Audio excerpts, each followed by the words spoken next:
महाभारत के उद्योग पर्व में युद्ध की तैयारियों और पांडवों के संघर्ष का वर्णन मिलता है। ये वह समय था जब युधिष्ठिर द्रौपदी के अपमान और वनवास की यातनाओं से उबरते हुए अपने राज्य को वापस प्राप्त करने के लिए कौरवों के साथ अंतिम वार्ता की तैयारी कर रहे थे। उद्योग पर्व की एक महत्वपूर्ण कहानी है अर्जुन का दिव्यास्त्रों की प्राप्ति के लिए तपस्या और युधिष्ठिर का साहसिक निर्णय।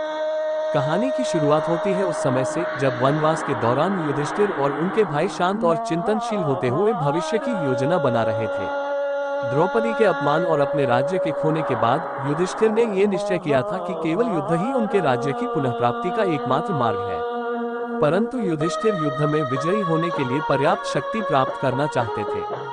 इस संदर्भ में श्री कृष्ण ने सुझाव दिया कि अर्जुन को दिव्यास्त्र प्राप्त करने के लिए इंद्रलोक और अन्य देवताओं की तपस्या करनी चाहिए। युधिष्ठिर, जो धर्म का पालन करने वाले और न्यायप्रिय थे, को यह निर्णय लेना कठिन लग रहा था कि क्या अपने छोटे भाई को इतना कठिन तपस्या में भेजना उचित है या नहीं। परंतु द्रौपदी और भीम के आग्रह पर उन्होंने अर्जुन को इंद्रलोक की यात्रा पर जाने की अनुमति दी।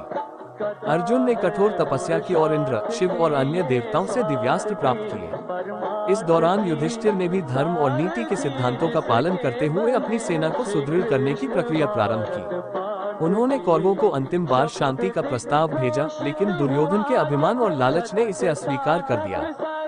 कहानी का अंत इस संदेश के साथ होता है कि न्याय और सत्य के मार्ग पर चलने वालों को कई कठिनाइयों का सामना करना पड़ सकता है, परंतु उनकी विजय सुनिश्चित होती है।